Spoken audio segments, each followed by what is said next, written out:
To our happy hour session, and that's my real pleasure to introduce Dr. Patino. Dr. Patino is one of my associates at Sagis Diagnostics. Has been practicing dermatopathology for a number of years. Excellent teacher and has a particular interest in adnexal tumors.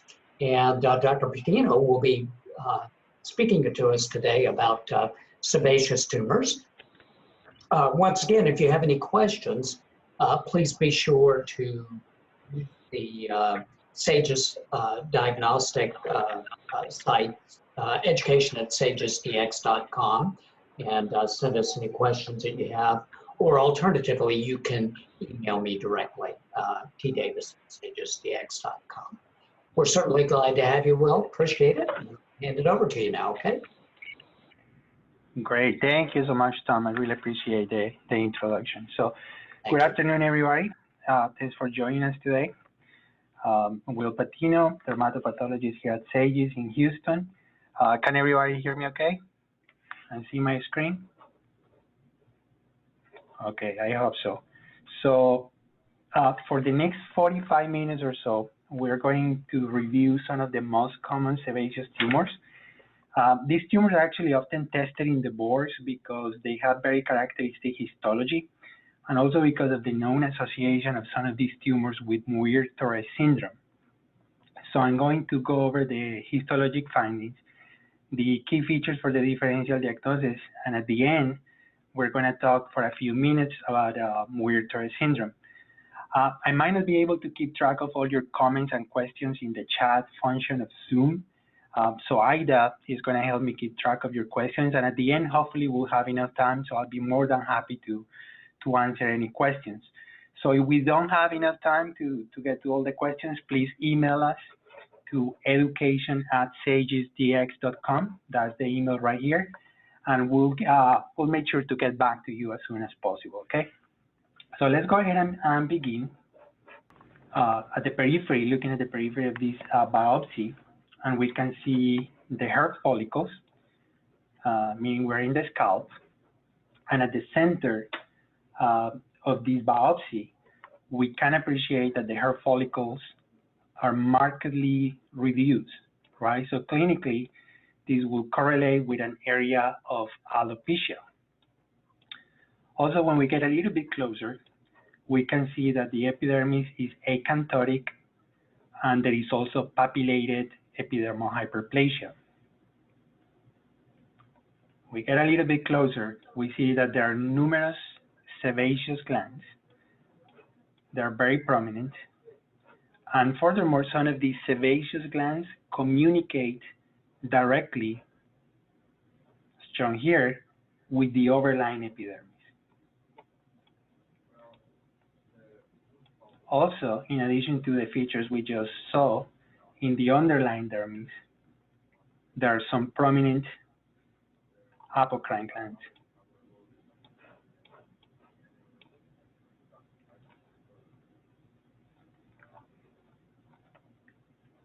So these are the features of a nevus sebaceous of Jadassohn, also known as an organoid nevus. So let's go back to my PowerPoint for a second here. And let's talk a little bit about nevus sebaceous. Nevus sebaceous has been associated with deletion of the PTCH gene. This is not truly a sebaceous neoplasm, but rather a hamartoma, comprising abnormalities of the epidermis, hair follicle, sebaceous glands, as well as sweat glands. The epidermis may be acanthotic or papillomatous, and usually you see foci of abortive hair papilla or primitive baseloid proliferations emanating from the epidermis, associated with hyperplastic sebaceous glands that are usually located abnormally high within the dermis, sometimes communicating directly with the surface of the epidermis, as we just saw in this example. A very common finding is an absence or great reduction in the number of hair follicles that, again, when located in the scalp, will correlate with an area of alopecia. Nevus sebaceous is important because it's frequently associated with other cutaneous neoplasms, including syringosist adenoma papilliferum, trichoblastomas, sebaceous neoplasms, amongst many others. A study has shown that syringosist adenoma papilliferum and trichoblastomas are the most commonly encountered lesions, both accounting approximately for 5% of the neoplasms associated with Nevus sebaceous. Malignant tumors are much less often seen, and they include basal cell carcinomas, squamous cell carcinomas, melanomas, sebaceous carcinomas, and many other malignant neoplasms. So now let's go back to Pat presented and look at the second case here.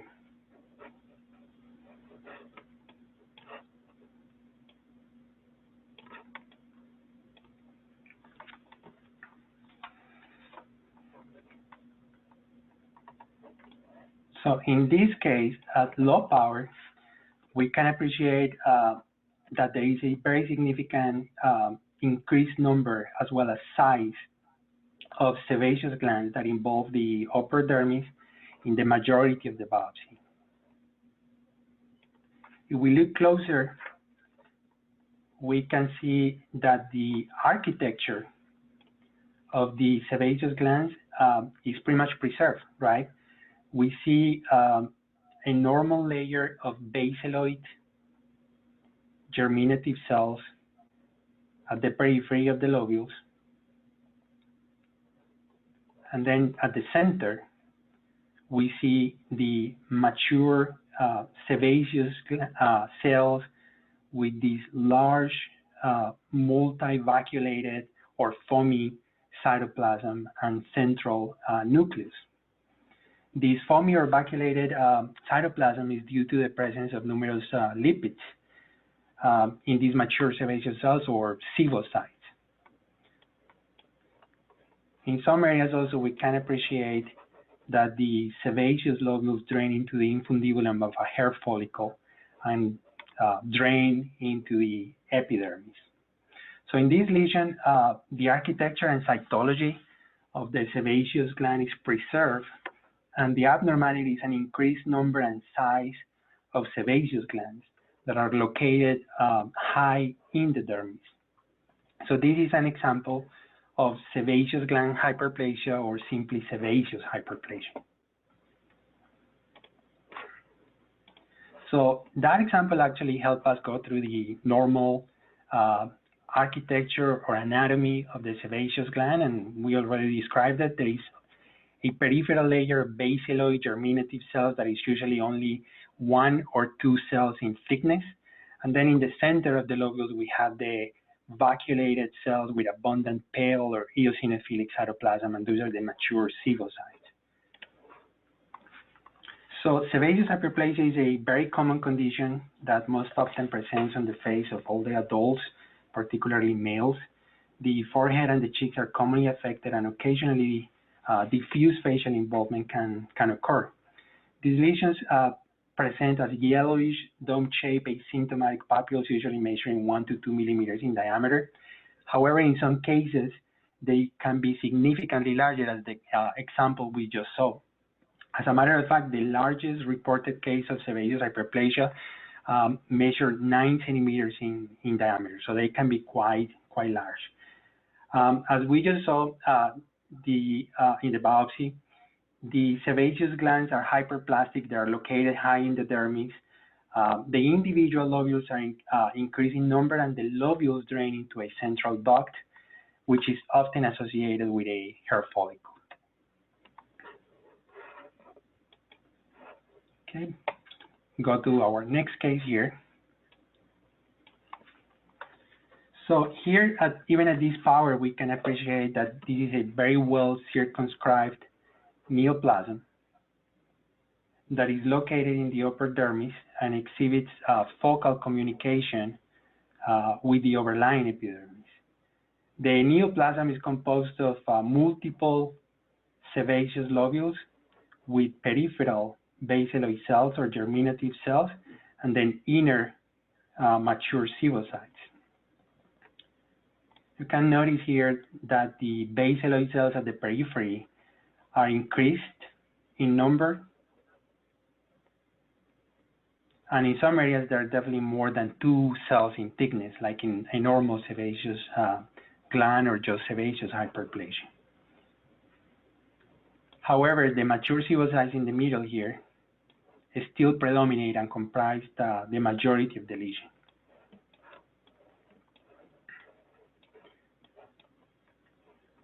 If we look at the baseloid cells a little bit closer here, we can see that they show minimal nuclear pleomorphism, and mitotic figures are very rare.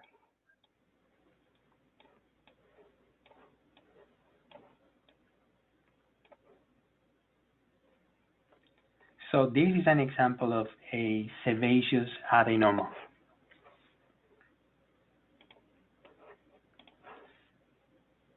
So sebaceous adenoma forms part of the spectrum of tumors that can be seen with Muir Torre syndrome.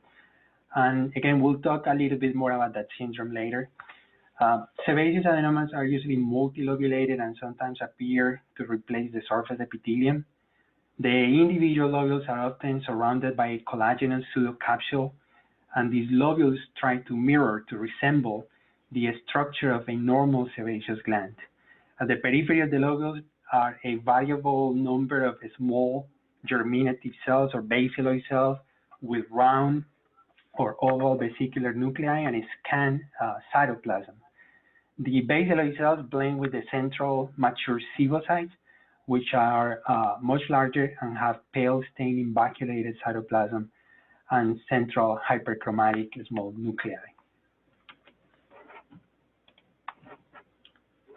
Okay, so let's look at the clinical picture that corresponds to the next biopsy. And here we have this yellow to orange nodule with a lobulated surface located in the scalp. When we look at the histology,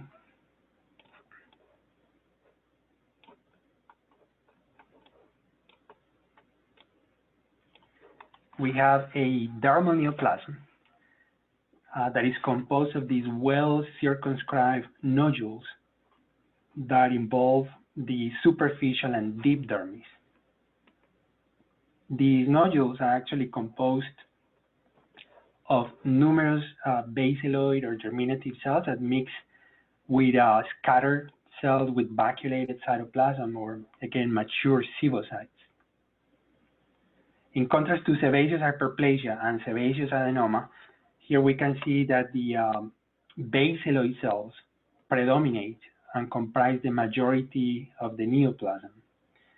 So again, when we look at this lesion at low power, we can appreciate that the baseloid cells predominate, giving it this purple or baseloid look at low magnification. The other feature, though, is that this neoplasm shows a disorganized mixture of both baseloid cells and sebaceous. So in contrast, again, to sebaceous hyperplasia or sebaceous adenoma, in which the baseloid cells were still at the periphery of the lobules, in this particular example, we can see how both the baseloid cells are scattered throughout the lesion and they're randomly admixed with the mature sebaceous that are arranged as single units or as small clusters. If we go even closer here, we can appreciate that the baseloid cells are uniform. They might have some prominent nucleoli, but there is minimal cytologic atypia, and mitotic figures are also very rare. So it's an example of a Sebaceoma. So Sebaceoma it's also associated with Muir Torre syndrome. They are usually centered in the dermis and only rarely affect the subcutaneous tissue. These neoplasms consist of multiple variably sized discrete nodules that are often symmetrically distributed and separated by dense eosinophilic connective tissue. The nodules are composed of an admixture of baseloid cells and mature sebaceous. However, again, they lack the organized lobular architecture that we saw with normal sebaceous glands, as well as sebaceous hyperplasia and sebaceous adenomas. The baseloid cells are usually small and uniform, with scant cytoplasm and round to oval nuclei, sometimes containing small nucleoli. There is no significant nuclear pleomorphism, and mitotic activity is generally sparse. The main differential diagnosis for this entity will be sebaceous carcinoma. And sebaceous carcinoma usually have an infiltrative border. They show prominent cytologic atypia, and usually numerous mitotic figures are seen.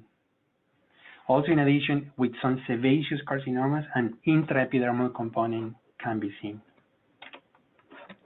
So let's go to our next case here. We have another clinical picture. And here we can appreciate this large ulcerated tumor with elevated borders that is located in the forehead of this patient. So clinically, this lesion can resemble a basal cell carcinoma or a squamous cell carcinoma. So let's look at the histology.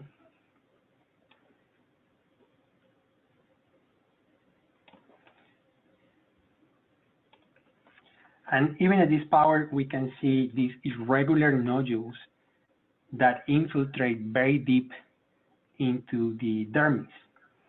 These nodules are composed of numerous baseloid cells, again, giving a low power this purple or baseloid or blue look to this neoplasm. If we get closer, we can see that, again, the majority of the lesion is composed of these baseloid cells.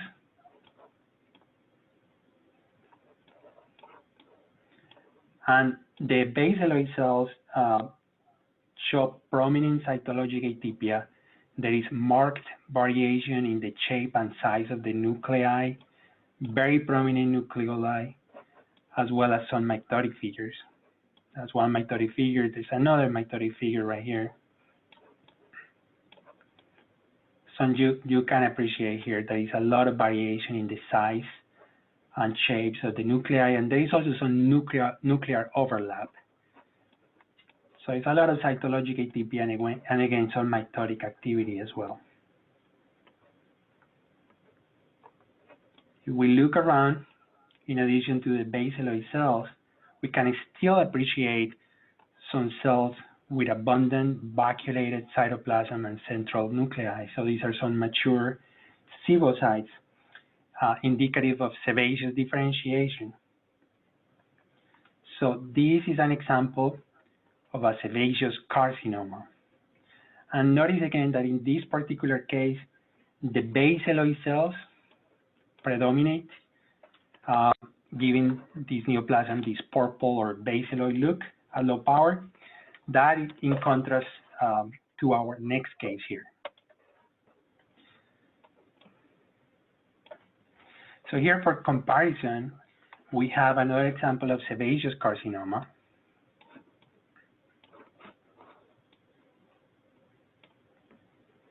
And in this case, we can also appreciate these irregular nodules that infiltrate not only the dermis, but all the way into the subcutaneous tissue.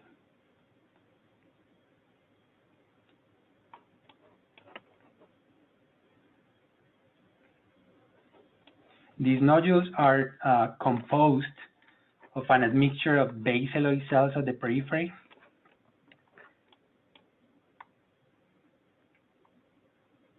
and then in the center we have the mature sebaceous with abundant pale eosinophilic vacuolated cytoplasm. If we look closer at the baseloid cells, again we see significant nuclear pleomorphism, some prominent nucleoli, in some cases even multiple nucleoli. And if we look around, we're going to see some mitotic figures as well. So in contrast to the previous case, the mature sebaceous predominate over the baseloid cells here, giving again this tumor this eosinophilic look at low power. However, like we already mentioned, this tumor is composed of these very irregular nodules that infiltrate the dermis and the subcutaneous tissue. And on top of that, again, there is very prominent cytologic atypia of the baseloid cells. So in summary, just keep in mind that in some sebaceous carcinomas, the baseloid cells can predominate, like in the previous case, or in other cases, sebaceous can comprise the majority of the lesion, as in this example, in this particular example, giving again the tumor this more eosinophilic look. So a few words about sebaceous carcinomas. Both periocular and extraocular sebaceous carcinomas represent the malignant end of the spectrum of sebaceous lesions that are seen with Muir Torre syndrome. This classification between periocular and extraocular sebaceous carcinoma seems to be relevant these days because more recent studies have shown that the behavior and prognosis of these carcinomas, regardless of the location, is pretty much the same. These malignant tumors are characterized by regular lobular patterns or less frequently diffuse growth in the dermis, usually showing foci of continuity with the overlying epidermis. Infiltration of the subcutaneous fat or even the skeletal muscle may sometimes be present. The lobules are composed of a disorganized admixture of baseloid germinative cells with round or oval nuclei, usually containing several eosinophilic nucleoli, and more mature sebaceous with eosinophilic vacuolated cytoplasm. Necrosis is frequently present, as well as prominent mitotic activity. And poor prognostic indicators include multicentricity, size greater than 1 centimeter in diameter, poor differentiation, meaning that the majority of the lesion is comprised of atypical baseloid germinative cells and only rare sebaceous are seen. Also associated with poor prognosis are extensive tissue infiltration and vascular or lymphatic involvement. In very poorly differentiated cases, again, meaning that the baseloid cells predominate, it might be difficult to appreciate the sebaceous, the cells with the vacuolated cytoplasm. So in those cases, immunohistochemistry might be useful. And one of the markers that we commonly use is EMA, epithelial membrane antigen, EMA, and that marker will usually highlight the sebaceous in the neoplasm.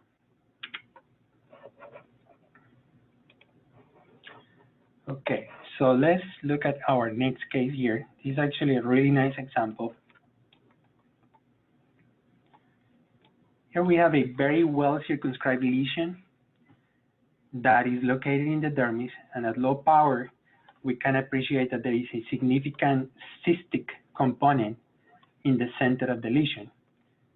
At the periphery, we can see baseloid germinative cells, and again, scattered mature sebaceous in small clusters. And at the center, we appreciate this sebum with cystic degeneration. If we go a little bit closer, we can see that the baseloid cells are very uniform. They have very minimal cytologic atypia. And again, mitotic figures are very rare.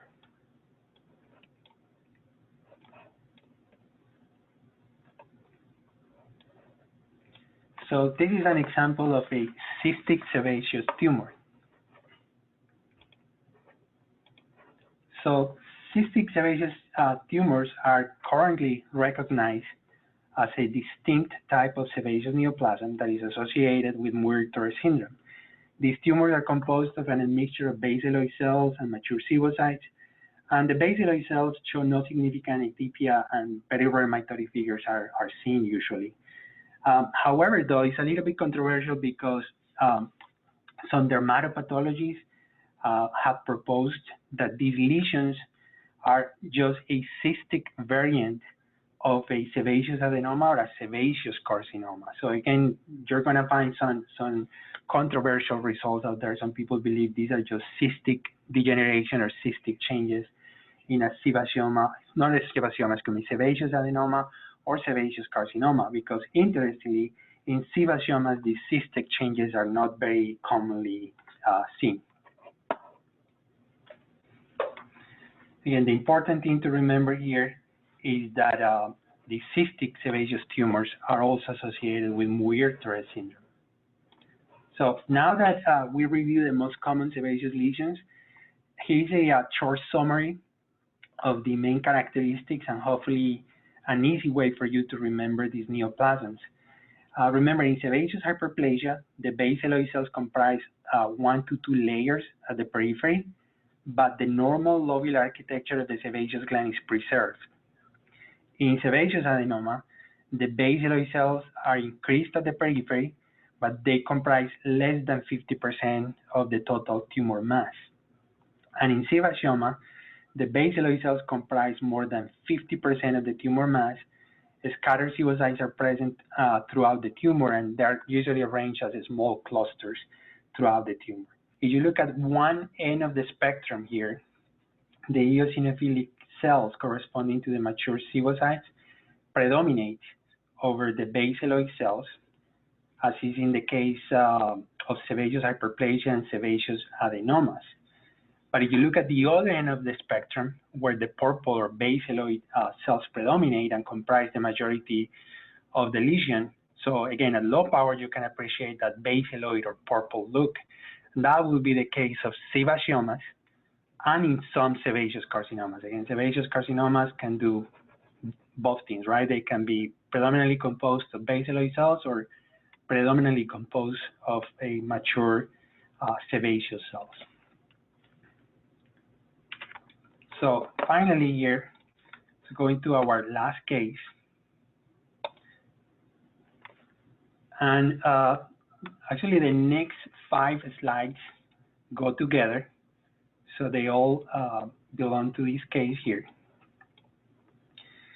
So this one shouldn't be too challenging now, since we already reviewed the main histologic features of sebaceous tumors.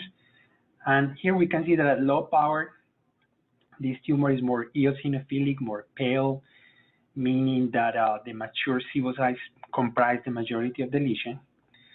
The neoplasm shows this lobular, well-circumscribed architecture. You can appreciate that it's trying to resemble the architecture of a sebaceous gland, with the basaloid cells at the periphery and the sebaceous in the center. The basaloid cells are slightly increased in numbers, so in some areas there are more than 2 cells in thickness. And again, the sebaceous with the baculated cytoplasm in the center comprise the majority of the lesion. If we look at the basaloid cells, some of them have slightly prominent nucleoli.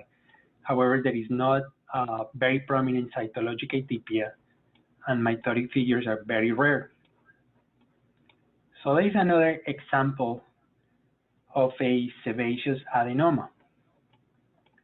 However, though, in this particular case, this biopsy was taken from the chest of a male in his early 50s. So when I signed out the report as sebaceous adenoma, I put a comment mentioning that these lesions can be seen as solitary findings, as solitary neoplasms, but also in the setting of Muir Torre syndrome, and recommended the immunohistochemical stains for mismatch repair genes if there was any clinical concern for Muir Torre syndrome. So the dermatologist called me back and requested the immunohistochemical stains that I'm going to show you next. And in our lab, actually, we have the immunohistochemical stains in-house, so we can get results within 24 hours. So next day, I received the immunohistochemical stains. This very first one we're going to look at is MSH2. So if we look at the internal control, meaning the epidermis adjacent to the lesion, we can see that the the keratinocytes at the basal layer show normal staining. It's the brown staining in the nucleus that we're looking at. So that's the normal staining for MSH2. And that's, again, our internal control. When we look, though, at the sebaceous neoplasm underneath, we can see that both the baseloid cells of the periphery as well as the mature sebaceous in the center, they lack the nuclear expression of MSH2. So there is no staining for MSH2. We see scattered cells that show brown nuclei in the periphery. You see that? Those are actually scattered lymphocytes and cells in the stroma, like blood vessels, histiocytes, and lymphocytes. And again, those help us as internal controls. That means the immunohistochemical stain actually worked, and the tissues in the background are showing normal staining. But the neoplasm, the sebaceous neoplasm, again, is showing lack of nuclear staining. So this is an abnormal staining pattern. It's an abnormality. So when we look at the next slide, and this one is MSH6. This one is MSH6, right here. Again, if we look at the internal controls, the blood vessels, the lymphocytes in the background, as well as the keratinocytes in the epidermis, we see normal nuclear expression for this protein. But when we look at the sebaceous neoplasm, again, the germinative cells as well as the sebaceous, the sebaceous cells, they have a lack of nuclear expression for this marker. The last two slides are the immunostains for MLH1 and PMS2, and they show similar findings.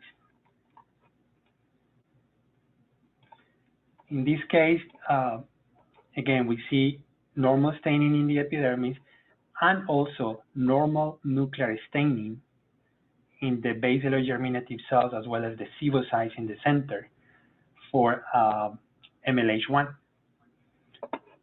The last slide, PMS2, and similar findings to MLH1, both the internal control as well as the sebaceous neoplasm show nuclear staining, positive staining for this protein. So in summary here, the immunohistochemical stains for MLH1 and PMS2 reveal normal nuclear staining, while the immunohistochemical stains for MSH2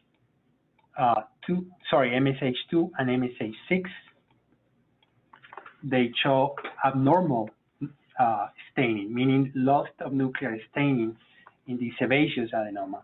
Those findings, the lack of nuclear expression of MSH2 and MSH6, are indicative of DNA mismatch repair deficiency.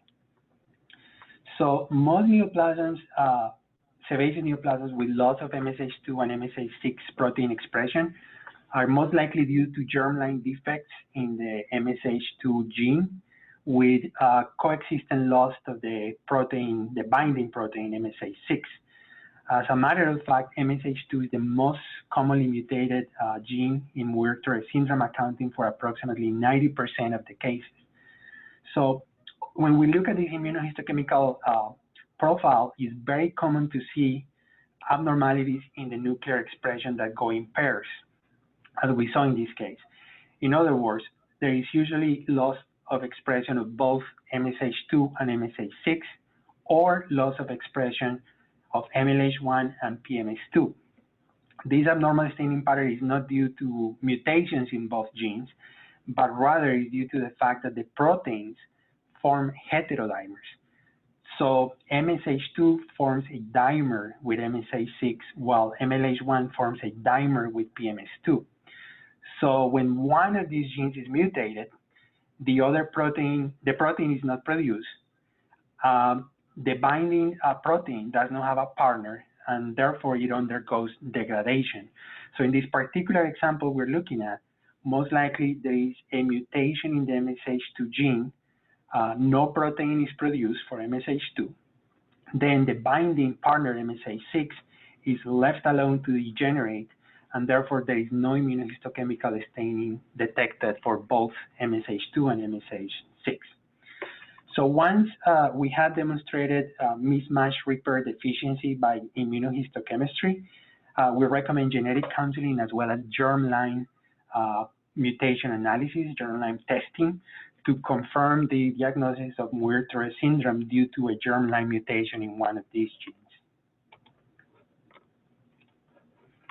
So since we already reviewed the sebaceous neoplasms associated with the syndrome, as well as the immunohistochemical stains that we use, let's just briefly talk about Muir Torre syndrome. So sebaceous adenomas, sebaceoma, both ocular and extraocular sebaceous carcinoma, as well as keratoacantomas and squamous cell carcinomas, are part of the cutaneous tumors that are associated with the syndrome. Currently, the syndrome is defined by having at least one cutaneous sebaceous neoplasm, but remember, not sebaceous hyperplasia. Sebaceous hyperplasia doesn't form part of the spectrum of tumors seen in this syndrome. So currently defined as having one sebaceous tumor and one visceral cancer. No family history is required. So traditionally, sebaceous adenoma has been considered the most specific marker for the syndrome, but sebaceoma probably has a similar degree of association, and multiple lesions also increase the specificity for this syndrome. So this syndrome is very important because remember, they are also associated with internal malignancies, and the most commonly found ones are malignancies from gastrointestinal tract, bladder, kidneys, endometrium, breast, as well as hematologic malignancies. So this syndrome is a subset of hereditary non-polyposis colorectal carcinoma, or Lynch syndrome. This is the most common form of inherited colorectal carcinoma, representing approximately 3% of all colorectal malignancies. The syndrome is associated with an inherited defect in one of the alleles of a DNA mismatch repair gene. The subsequent loss of the other wild type allele leads to genetic instability during replication of repetitive DNA sequences known as microsatellites. So this phenomenon is known as microsatellite instability, or MSI. The genes responsible for this syndrome correct spelling errors in DNA that happen during cell division. So when these genes are mutated, mismatches in the DNA remain, and if the mismatches accumulate in cell growth control genes like proto-oncogenes or tumor suppressor genes, these will eventually lead to uncontrolled cell growth and tumor formation. So as we saw, we can actually use immunohistochemistry to demonstrate the loss of mismatch repair proteins, MLH1, MSH2, MSH6, and PMS2, and they have excellent sensitivity and specificity. So the abnormal immunohistochemistry, meaning the lack of nuclear expression for these proteins, shows almost 100% correlation with microsatellite instability demonstrated by other methods. So in summary, immunohistochemistry is a very fast and reliable method with a very high predictive value for detection of Muir Torre syndrome. The sensitivity of immunohistochemistry has been found to be equal to PCR methods to evaluate microsatellite instability. So once we have a diagnosis of a sebaceous neoplasm, remember, not sebaceous hyperplasia, this should prompt a discussion with the patient regarding personal and family history of sebaceous tumors as well as internal malignancies. If there is any concern for Muir Torre syndrome, we can always add immunohistochemical stains, and we can have results within 24 hours. Actually, some dermatopathologists recommend universal screening with immunohistochemistry for all sebaceous neoplasms associated with Muir Torre syndrome, regardless of the age of the patient or location of the lesion. I personally don't recommend immunohistochemical stains in every sebaceous tumor. I prefer a more selective approach in which the immunostains are done for those patients with a personal or family history suspicious for Muir Torre syndrome.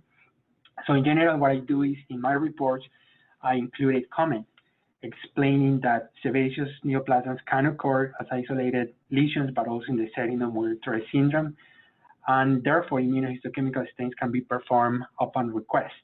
So you get one of these reports, and after you talk with the patient, there is any concern for Muir Torre syndrome, just give us a call back, and we'll be more than happy to add immunohistochemical stains to determine the presence of mismatch repair deficiency. As you saw, the immunohistochemical stains are a great method, and again, the turnaround time is very fast. We can have results in 24 hours for you. So finally, these are some of the references that I used to prepare this presentation. I also want to thank Ida, our Director of Development and Communications, and also want to thank Dr. Tom Davis, our Vice President of Education, for all their help putting this presentation together.